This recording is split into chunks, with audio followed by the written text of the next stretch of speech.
Olá, como estão? Nós estamos começando hoje mais uma edição do programa Descomplicando a Política. O tema de hoje será transparência. Transparência na gestão pública, em particular nas câmaras municipais e nas prefeituras. Por que falar de transparência? Pelo simples fato de que no momento em que você tem a transparência, você pode ter uma melhor aplicação dos recursos públicos. E a semana passada nós conversamos sobre equilíbrio fiscal, reforma da Previdência. Então, nós responsabilizamos muito a Previdência Pública, como ela sendo uma inibidora da capacidade de investimento do Estado, e esquecemos de falar em transparência dos gastos públicos, em transparência do poder público. E essa transparência, ao meu ver, não deve estar apenas nas prefeituras, no Poder Legislativo, no Poder Executivo, envolvendo os atores políticos, a classe política. Essa transparência de gastos públicos precisa estar nos tribunais de contas, no Ministério Público, no Poder Judiciário. Vejo que falar de transparência é falar em eficiência da máquina pública, é falar numa conquista de maior capacidade de investimento do Estado. E, acima de tudo, se o Estado é mais eficiente em termos da sua capacidade de investimento, você consegue ter um Estado mais eficiente como provedor de bens públicos. Então, para conversar sobre transparência, eu convidei a cientista política Raquel Lins, que há muito tempo vem movimentando o Estado de Pernambuco nessa sua militância na defesa da transparência da coisa pública. Já voltamos.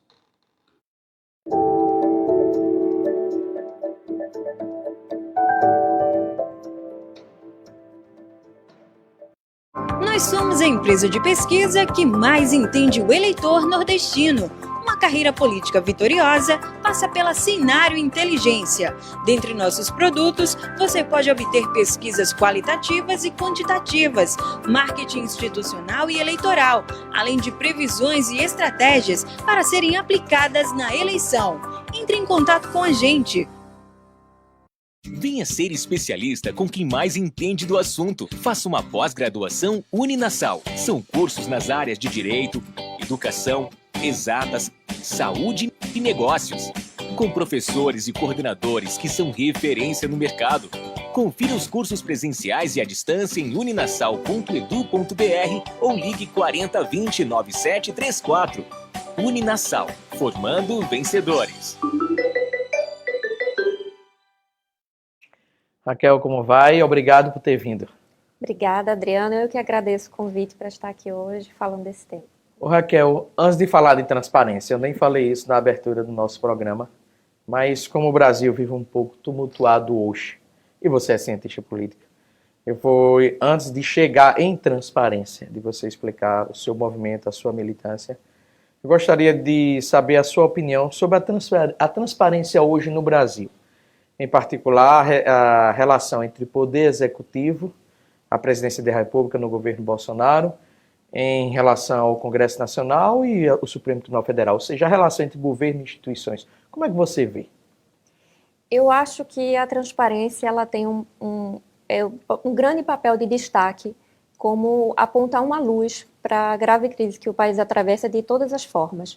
Não só apontando uma melhoria, como que o poder público poderia fazer gastos melhores, mais eficazes, eficientes, mas também apontar uma saída para todas essas crises institucionais e até para o momento de polarização que a gente está enfrentando agora. A transparência ela ajuda a esclarecer a atuação das instituições, ajuda a população a compreender como é o papel delas, como elas estão interagindo e de que forma elas podem, de fato, ter uma atuação mais equilibrada, mais próximo do que seria um ideal de um bom funcionamento democrático e republicano. O que você entende por transparência? Porque, certamente, isso não é um conceito que vem a representar uma bandeira da população, embora que, após a Lava Jato, o tema corrupção foi o tema mais efervescente na opinião pública, principalmente no período de 2014 a 2018, e nós observamos também uma forte militância nas redes sociais contrária à corrupção. Mas aí me vem uma reflexão. Olha, esse enfrentamento da corrupção é muito mais um enfrentamento ideológico do que necessário um enfrentamento com base republicana. No caso, se é do petismo, é corrupção. Se é do bolsonarismo, não é. Quer derrubar o presidente. Como é que você vê essa dicotomia na sociedade hoje? Ou a bandeira da transparência, a bandeira do enfrentamento à corrupção, é uma bandeira universal independente de ideologias? Eu acho que exatamente esse é o fator. A transparência, ela possibilita que o combate à corrupção ela seja algo difuso. Todo cidadão pode, por meio das ferramentas de transparência, fiscalizar as instituições. E eu falo não só aqui prefeituras, câmaras, mas também o Poder Judiciário, o Legislativo. Então, todas as instituições hoje estão passíveis de serem fiscalizadas pela população em geral. Eu acho que essa é a grande contribuição da transparência. Mas você vê que a sociedade deseja transparência ou é um tema ainda pouco distante da população? Eu acho que avançou muito no país, de maneira geral,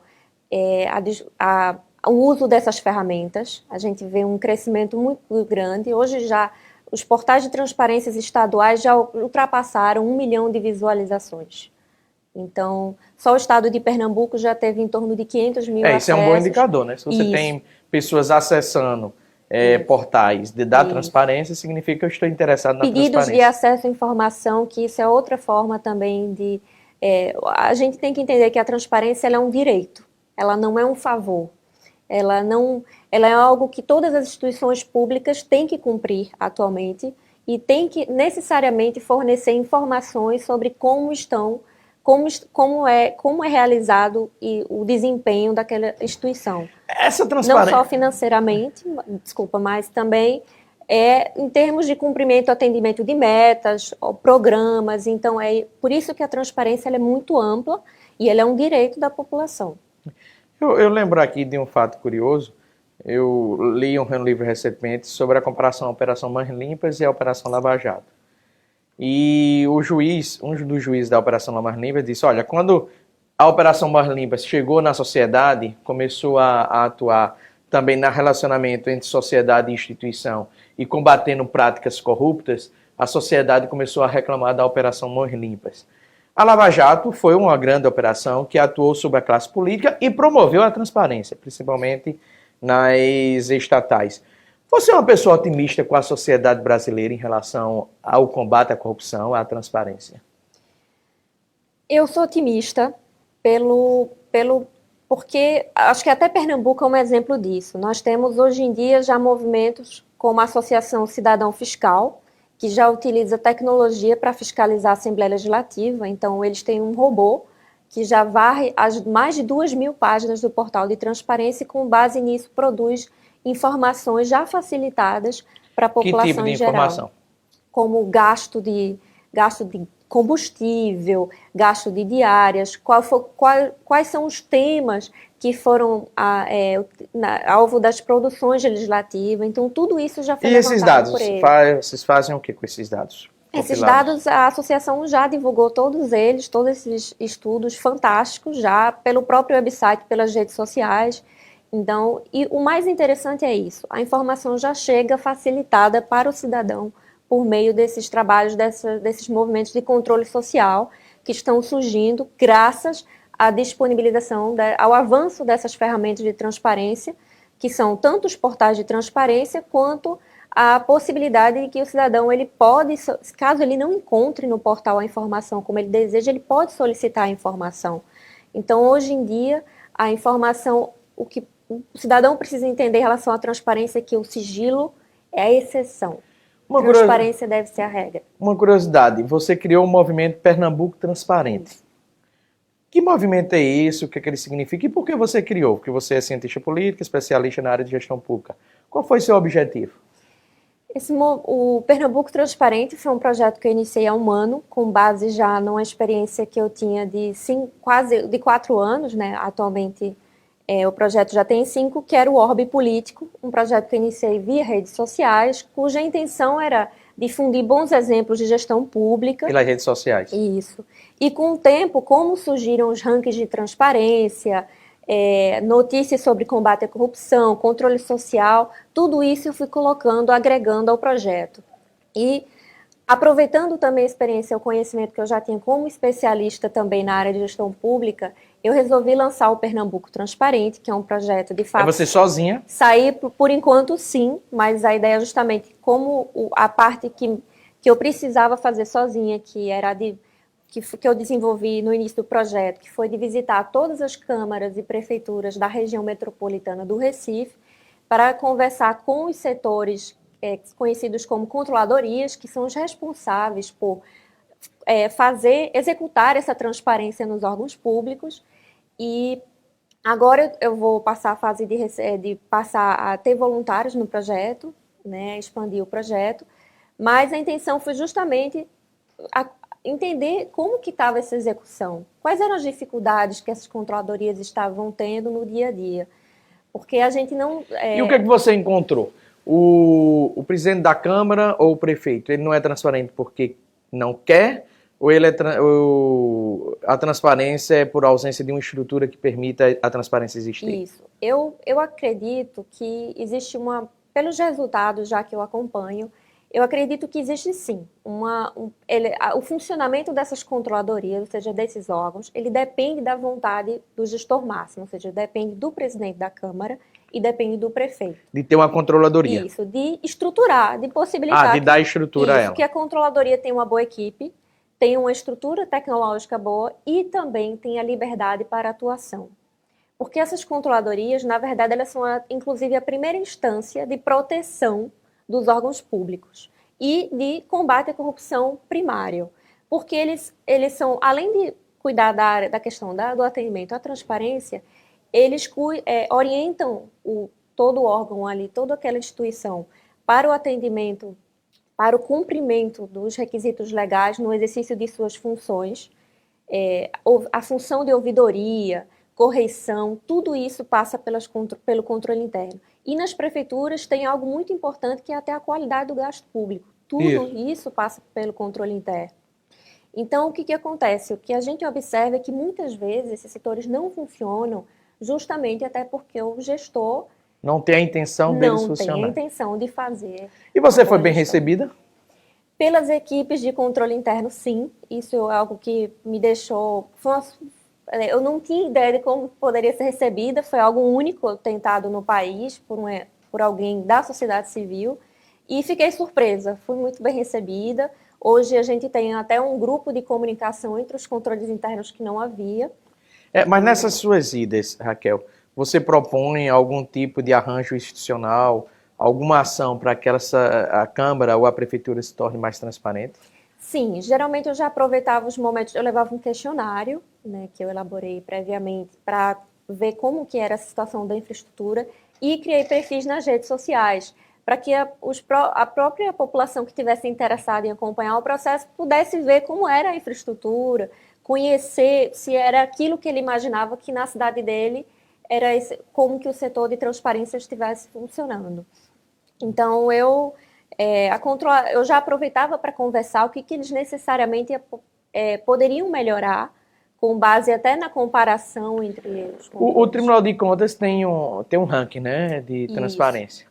Recife, Olinda e quais outros municípios são os primeiros? Recife e Olinda estão entre os mais transparentes. Recife e Jaboatão são os primeiros lugares. Olinda também, né? Recife. Olinda também. Qual é a diferença dessas prefeituras mais transparentes das outras menos transparentes? Quando eu falo transparência no gasto público, não é isso? Sim. Ou não? Ou também na existência de cargos comissionados, ou também na publicização de atos do prefeito? O que você fala por transparência? A transparência ela tem que envolver tudo isso. Os normativos têm que estar disponíveis, gastos públicos, tudo necessariamente que toda instituição pública faz, ela deveria ter que disponibilizar pelos portais de transparência. E de maneira acessível, isso é outro fator importante. Não precisa ser um especialista para acessar essas ferramentas.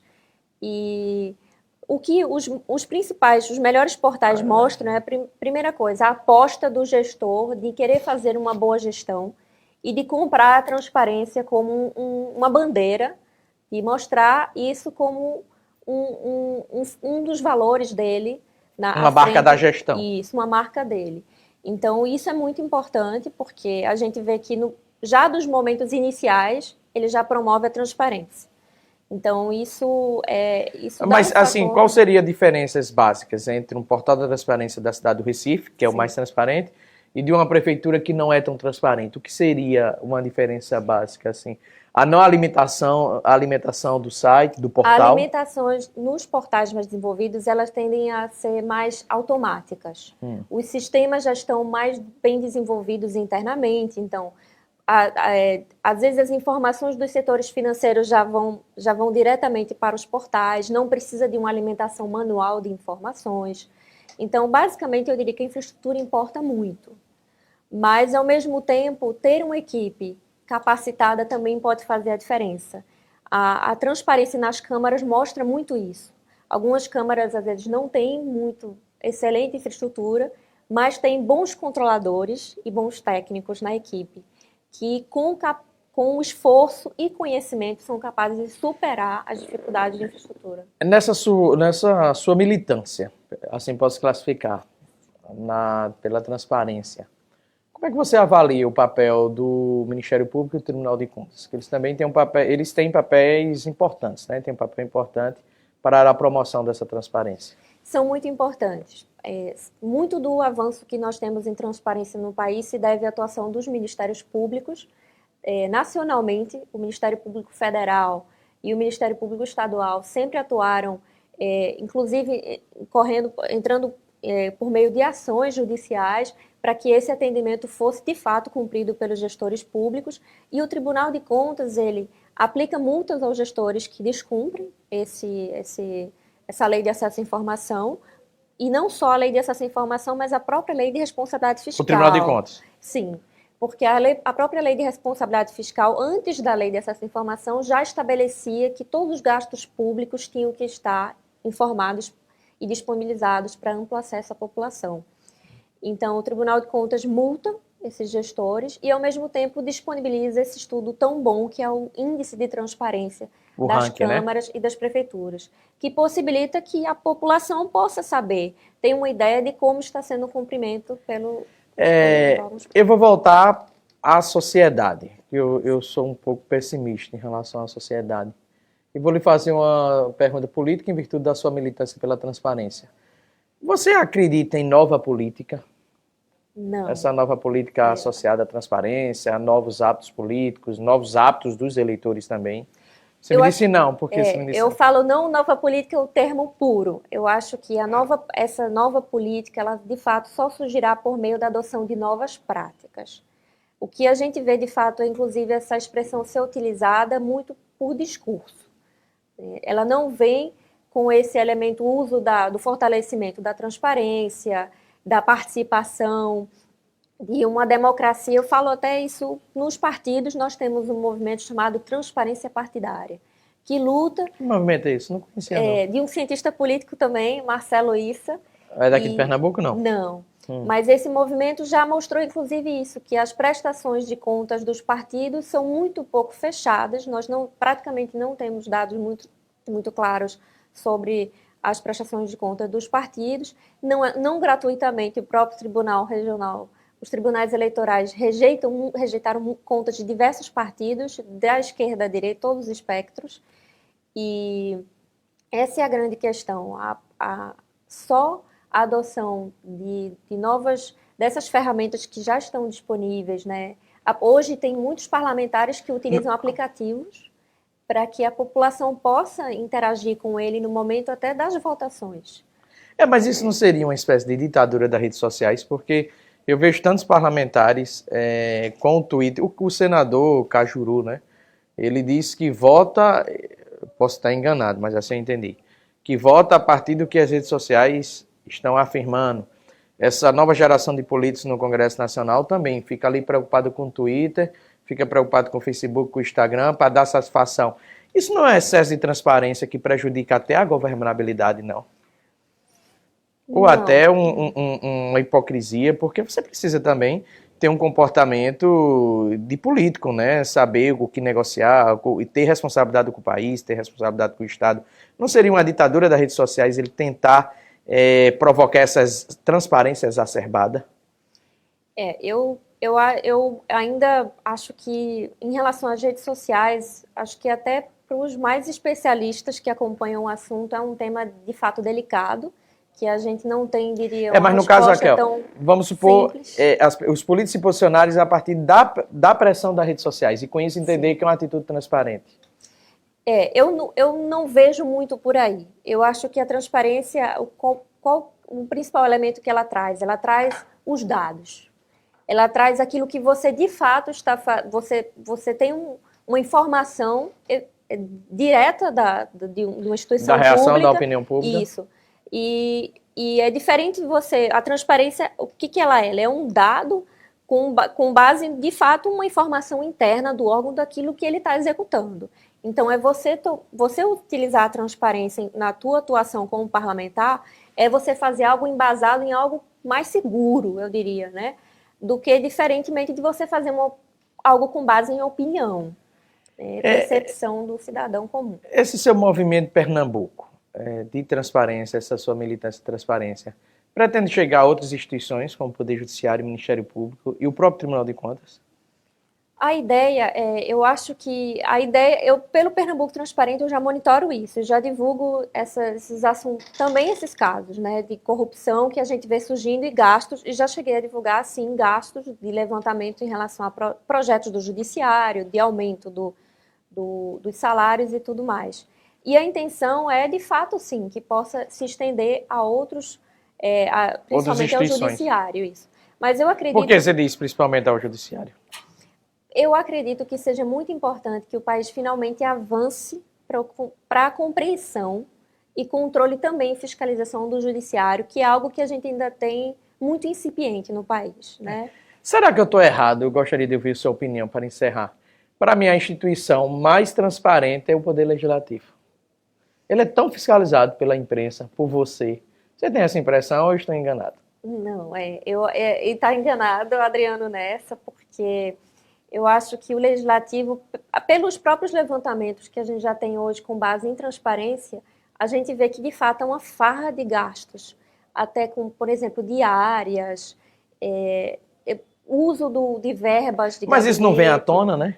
Está vindo à tona. Eu acho que isso é algo muito bom, mas, ao mesmo tempo, mostra justamente isso, que faltou algo nessa fiscalização ao Legislativo todos esses anos, porque é impressionante como, infelizmente, tudo que está saindo hoje mostra que os gastos são descontrolados e que a gente não vê isso se refletir na qualidade do trabalho dos parlamentares, muitas vezes, né? Raquel, o tempo findou, mas foi boa a conversa sobre transparência e eu tenho certeza que os internados gostaram, até porque você está trazendo uma agenda muito importante para o país.